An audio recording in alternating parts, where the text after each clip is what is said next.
Around 2.4 million years ago, Earth was not a gentle place to live. The planet was going through a violent ecological transition. In East Africa, once dense tropical forests were breaking apart, giving way to vast open savannas shaped by droughts, unstable seasons, and sudden storms.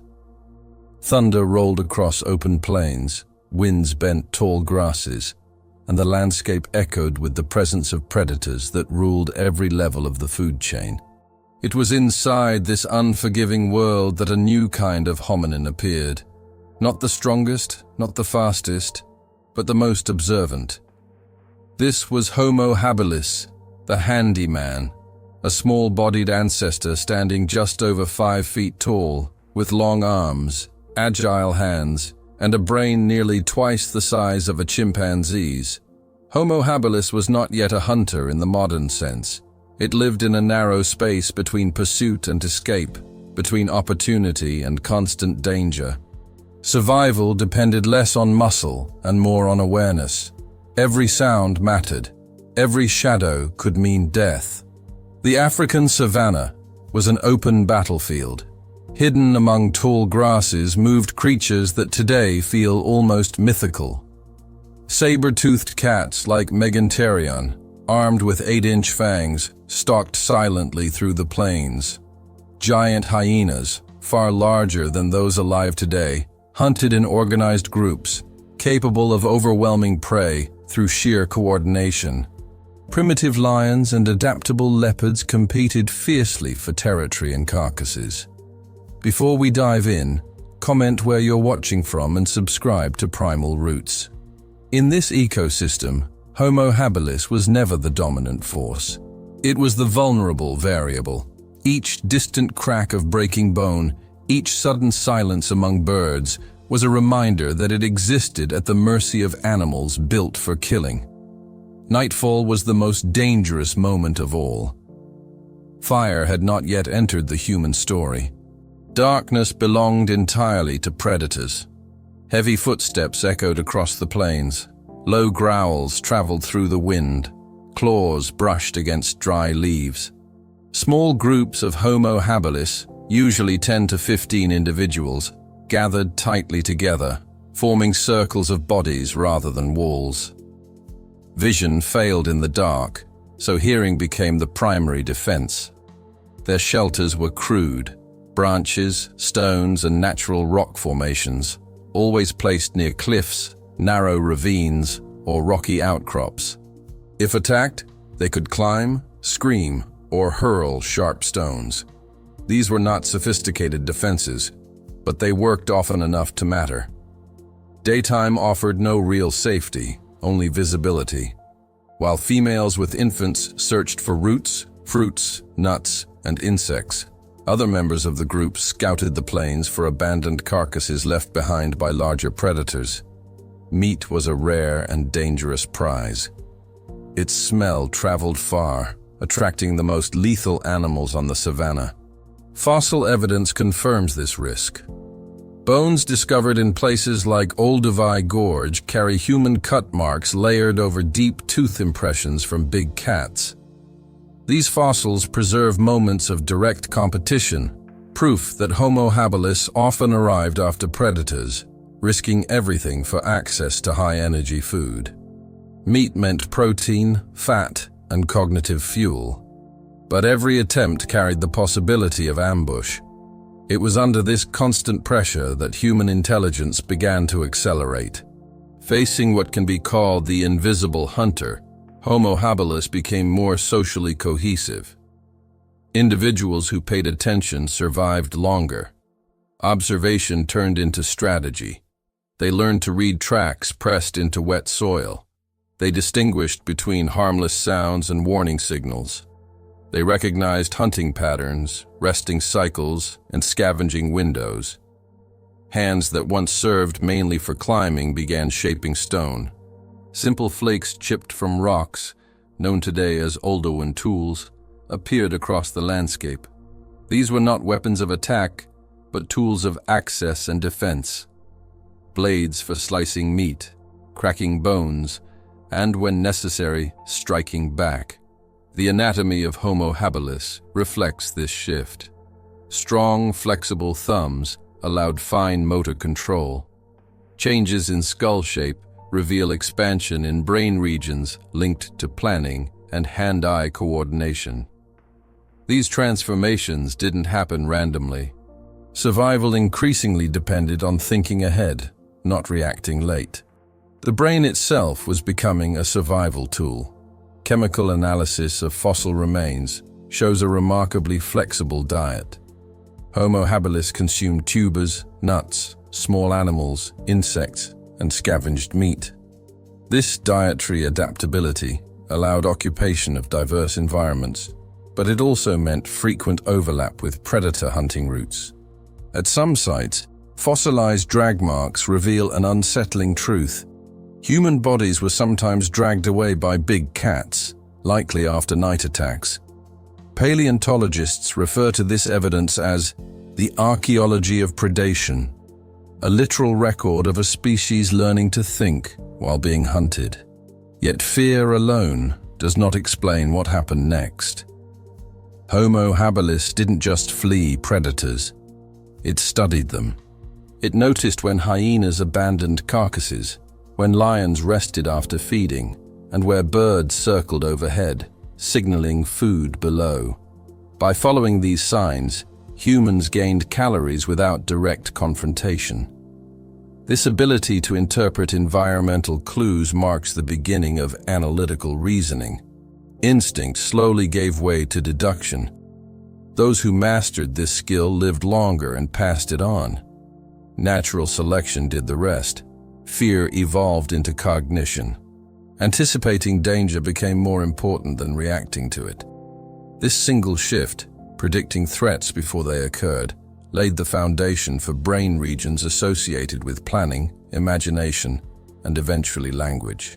The invisible hunter was not just an enemy, it was a force shaping the human mind. Every distant roar, every fresh footprint in the mud, every sleepless night on alert contributed to the slow construction of intelligence under pressure. The African savanna became an evolutionary laboratory. No species survived there without adapting both body and behavior. For Homo habilis, fear wasn't a weakness, it was a refined alarm system. With a brain volume around 650 cubic centimeters, still small compared to modern humans, key regions related to spatial awareness, memory, and foresight were already expanding. Every mistake was fatal. Individuals who could recognize patterns, remember past encounters, and process information quickly were the ones who survived long enough to reproduce. Anthropologists describe this as ecological intelligence, the ability to read the environment and anticipate future events. Communication was basic but effective. Gestures, vocal sounds, facial expressions. This proto-language allowed coordination, warning signals, and group movement. Groups that cooperated outperformed individuals every time. Survival was no longer an individual effort, it was collective. One of the most important behavioral shifts during this period was food sharing. Instead of eating immediately, individuals began bringing portions back to the group. This required trust, memory, and coordination. According to cognitive anthropology, this marks the earliest roots of human social structure. There were no laws, beliefs, or hierarchies, only the understanding that cooperation increased survival odds. Constant vigilance reshaped the brain. Watching birds, wind direction, and distant movement stimulated the prefrontal cortex, the center of anticipation and reasoning. Repeated experiences strengthened neural pathways. Each successful escape carved behavioral maps into memory. From a biological standpoint, fear became a learning mechanism. Adrenaline sharpened reflexes. Cortisol reinforced memory. Those who responded faster and remembered better were naturally selected. Modern neuroscience confirms this ancient link.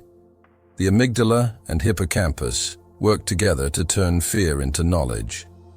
That partnership began over 2 million years ago. and still defines how our nervous system works today. After danger passed, curiosity followed. Survivors studied tracks, remains, and trails. Patterns were memorized. Causes and effects were questioned. This post-threat observation represents the earliest form of scientific curiosity, the urge to understand rather than simply escape. Fossils from lower layers of Olduvai show bones arranged in semicircles, suggesting spatial organization. Large stones were placed as barriers, shelters, and throwable objects. Experimental archaeology suggests this spatial manipulation was the seed of symbolic thinking, imagining structures before they existed. Group life also triggered another uniquely human trait: empathy. Healed fractures in fossils show injured individuals survived with help from others. Caring for the wounded wasn't emotional kindness. It was evolutionary strategy. Groups that protected members lasted longer. Fear and solidarity evolved together. Knowledge accumulated across generations.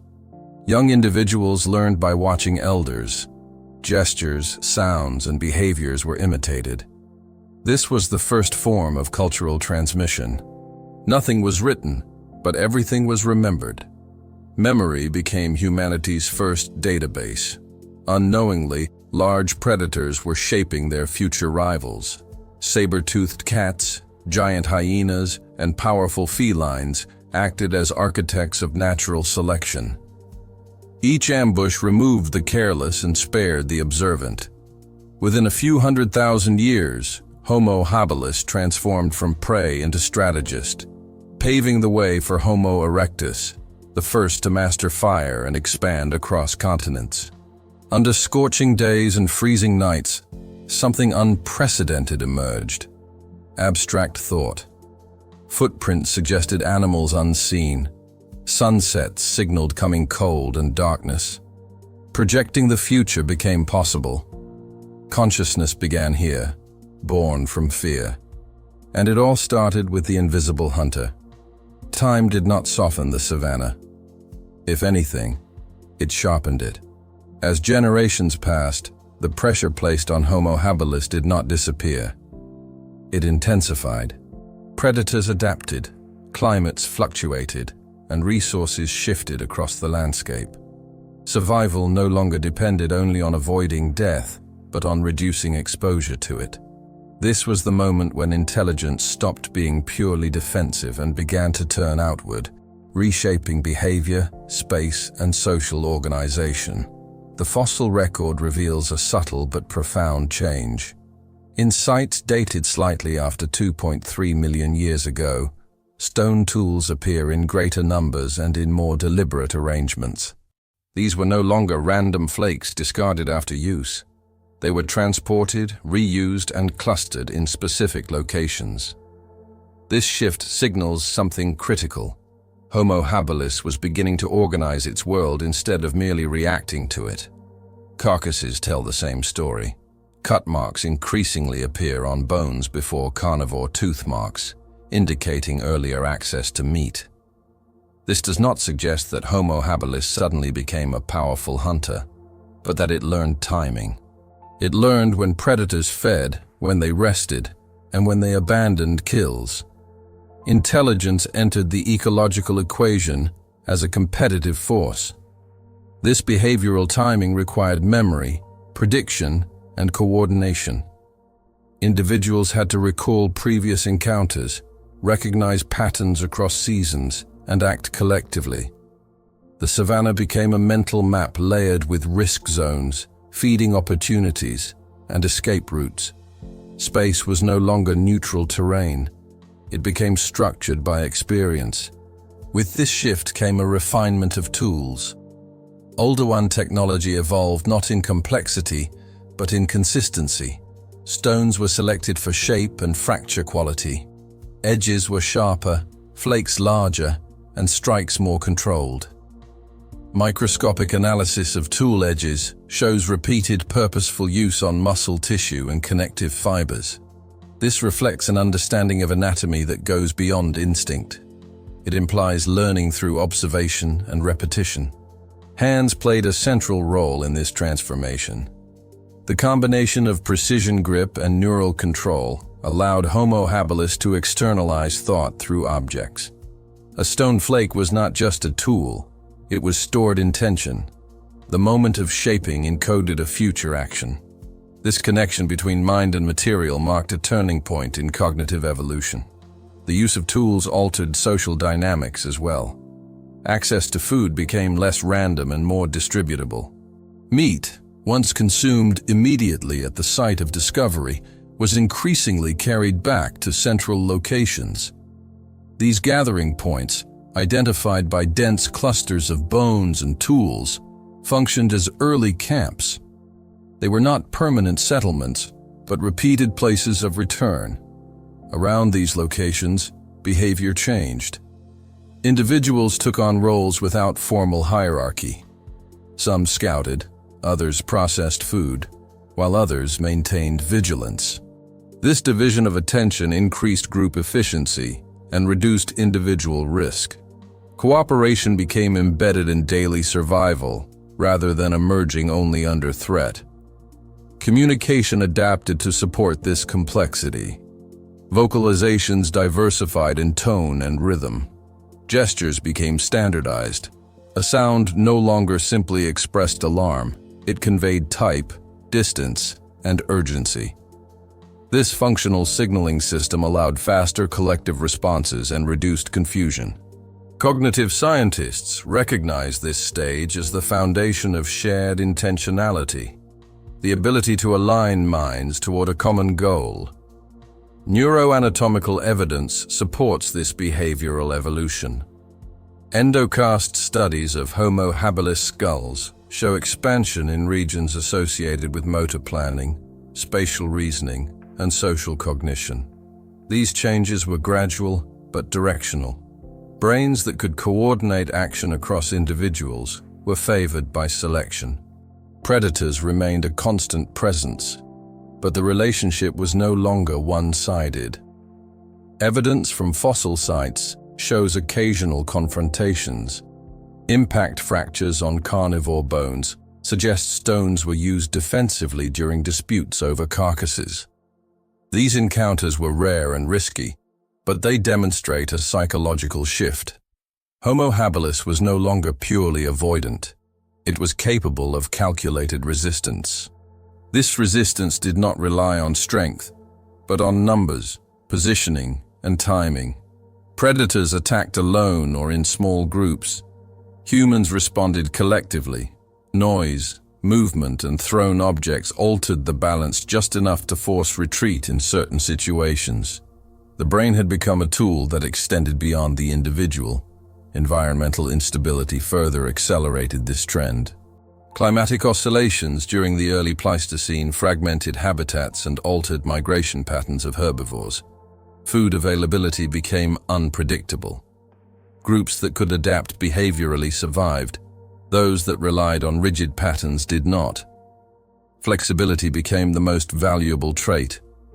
Dietary breadth expanded. Alongside meat, Homo habilis exploited underground tubers, marrow, insects, and small animals. This required knowledge of seasons, soil conditions, and animal behavior. Ecological intelligence became cumulative, passed from older individuals to younger ones through observation and imitation. This transmission of knowledge marks the emergence of culture in its simplest form. Behavior was no longer reinvented by each generation. It was inherited. Children grew up watching adults select stones, process carcasses, and read landscapes. Learning became social rather than individual. Care for the injured further reinforced group cohesion. Skeletal remains show healed fractures that would have prevented independent survival.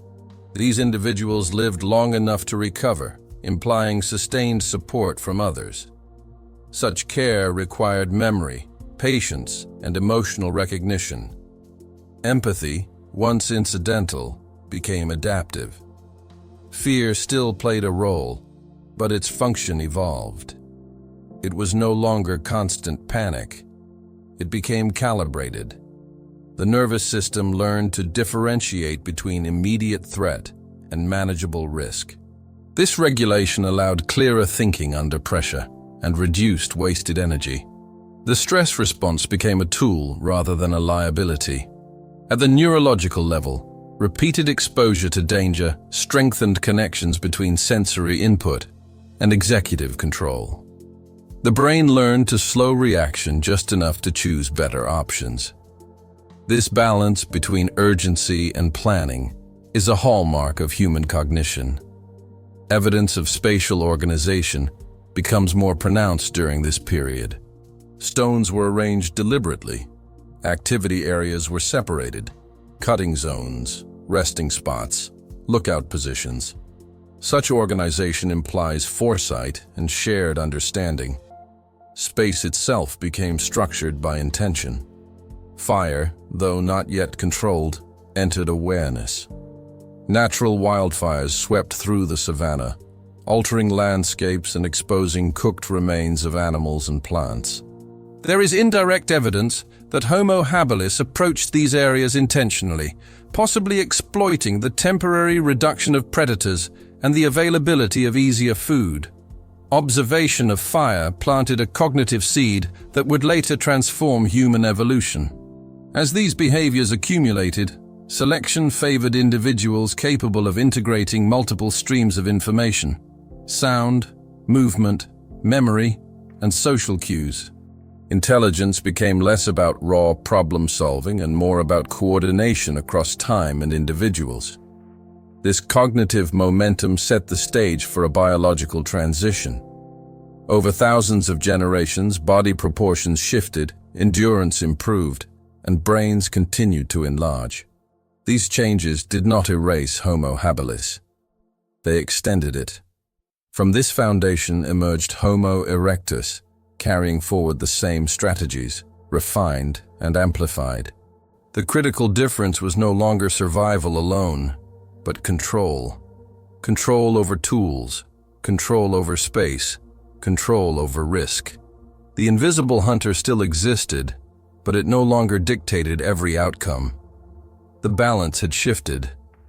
What began as a species reacting to fear evolved into one capable of planning beyond the immediate moment. Intelligence, shaped by danger, matured into a force that reshaped the ecosystem itself. By the end of this chapter in human evolution, the savanna was no longer just a threat-filled landscape. It had become a system that could be read, anticipated, and partially controlled. The prey had not become the strongest creature on the plains, but it had become the most adaptive.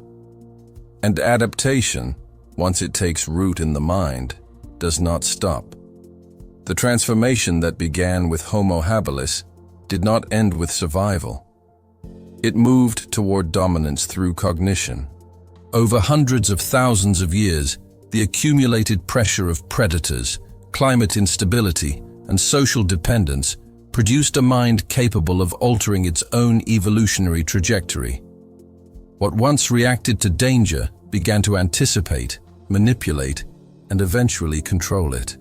As populations descended from Homo habilis continued to adapt, anatomical and behavioral thresholds were crossed. Bodies became more efficient for long-distance movement. Legs lengthened, hips stabilized, and endurance increased. These changes were not cosmetic. They allowed wider exploration of territory, longer tracking of resources, and reduced dependence on dense vegetation for protection. Mobility expanded the mental map of the world. With this expansion came a deeper reliance on planning. Movement across open landscapes required foresight. Groups had to anticipate water sources, shelter locations, and seasonal shifts. Decision-making extended beyond the present moment. Survival strategies began to operate on timelines measured in days rather than minutes. This shift marked a fundamental reorganization of cognition. Tool technology followed the same trajectory. Stone tools became more standardized, more symmetrical, and more efficient. Acheulean hand axes emerged, displaying deliberate shape and balance. Producing them required a sequence of actions executed in the correct order. This process demanded mental templates and the ability to hold abstract forms in memory before they existed physically. Thought now preceded action. This ability to imagine outcomes before execution represents a critical threshold in human evolution. The mind began to simulate reality. A stone was no longer just an object, it was a future tool. A landscape was no longer just space, it was a route, a trap, a refuge. Abstract thinking was no longer occasional, it became routine. Social structures adapted accordingly. Groups grew larger and more stable. Cooperation extended beyond immediate kin. Trust networks expanded, allowing knowledge to circulate more freely. Individuals specialized informally based on skill, experience, and physical ability.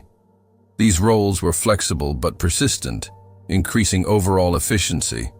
Language-like communication advanced alongside these changes. Vocal sounds became more differentiated, capable of conveying sequence, intention, and context. Gestures synchronized with sound, reinforcing meaning. While still far from modern language, this system allowed transmission of complex ideas such as routes, tool-making steps, and coordinated movement. Information began to outlive individual experience. Fire marked the most decisive turning point. Initially observed from natural sources, it became an object of deliberate interaction. Evidence suggests early humans learned to preserve embers, transport heat, and eventually control ignition. Fire reshaped every aspect of existence. It provided warmth, light, and protection. Predators that once ruled the night retreated from illuminated camps. Darkness lost its dominance. Cooking altered biology itself. Heat broke down fibers, neutralized toxins, and increased caloric availability. Digestive efficiency improved. Energy once spent on digestion became available for brain growth. This feedback loop accelerated cognitive evolution. Fire was not just a tool, it was a biological catalyst. Daily rhythms changed. Nights were no longer defined by silence and fear, but by activity and interaction. Social bonding intensified around shared flames. Observation, communication, and memory flourished in extended waking hours. Cultural transmission became richer and more precise. The psychological relationship with predators shifted permanently. Large carnivores remained dangerous, but no longer absolute. Fire, weapons, and coordinated defense altered the balance of power. Humans were no longer confined to reacting. They could deter, dominate, and displace. The invisible hunter lost its authority. This shift had cascading effects. Fear did not disappear, but it transformed. It became contextual rather than omnipresent. The nervous system adapted to a wider emotional range, supporting curiosity, experimentation, and exploration.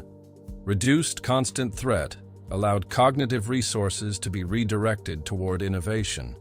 Territorial behavior intensified. Camps became more defined. Paths were reused. Landscapes were modified intentionally.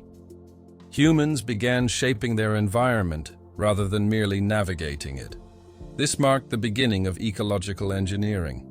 As Homo erectus spread beyond Africa, these traits proved decisive. New climates demanded new solutions. Fire enabled survival in colder regions. Tools adapted to new prey. Social learning accelerated adaptation across generations. Intelligence became portable. Cultural accumulation reached a tipping point. Each generation inherited not only genes, but knowledge. Mistakes did not need to be repeated. Successes were refined. This cumulative process separated humans from all other species. Evolution was no longer driven solely by biology, but by information. The brain reflected this transformation. Neural networks supporting planning, social cognition, and symbolic thought expanded. The prefrontal cortex became more dominant. Memory systems integrated emotional, spatial, and procedural data. The mind evolved to manage complexity rather than merely avoid danger. Abstract concepts emerged. Time became something that could be referenced beyond immediate sensation. Cause and effect were inferred rather than experienced directly. Symbols, though still rudimentary, began to represent shared meaning. Thought gained depth. What began as survival intelligence became existential intelligence. Humans started to ask implicit questions about patterns, cycles, and outcomes. Curiosity extended beyond utility. Exploration became a goal in itself. This transformation was irreversible. Once intelligence reached a level capable of reshaping environments, it altered the selective pressures acting upon it. Humans created new challenges for themselves. Social tension, competition, and cooperation introduced novel cognitive demands. Evolution turned inward. The legacy of Homo habilis persisted within this trajectory. The ability to read threats, coordinate responses, and learn collectively formed the foundation of everything that followed. The mind that once scanned grass for predators now scanned horizons for opportunity. Modern neuroscience traces this lineage clearly. Circuits responsible for anticipation, fear regulation, and planning remain deeply embedded in the human brain. Anxiety in darkness, alertness to sudden sounds, and the drive to seek patterns are not flaws. They are inheritances. The invisible hunter never vanished. It changed form. It became uncertainty, risk, and challenge. The same mechanisms that once detected predators now fuel innovation, creativity, and problem-solving. From stone flakes to fire, from reaction to intention, from fear to foresight, the human mind emerged through pressure rather than comfort. Intelligence was not a gift bestowed suddenly. It was carved slowly, under threat, across deep time. The story of human evolution is not one of physical dominance, but cognitive adaptation. A fragile species survived by learning faster than its enemies. It transformed vulnerability into strategy and danger into knowledge. Every modern achievement traces back to that origin. Technology, science, and culture are extensions of the same survival logic forged on the savannah. The mind that once listened for footsteps in the dark now reaches outward, reshaping the planet. Humanity did not conquer nature by strength. It understood it, anticipated it, and eventually learned to change it. And that journey began when fear taught a fragile ancestor how to think. Explore the origins of human intelligence and discover how fear shaped the mind that changed the world. Follow the channel and continue this journey through deep time and evolution.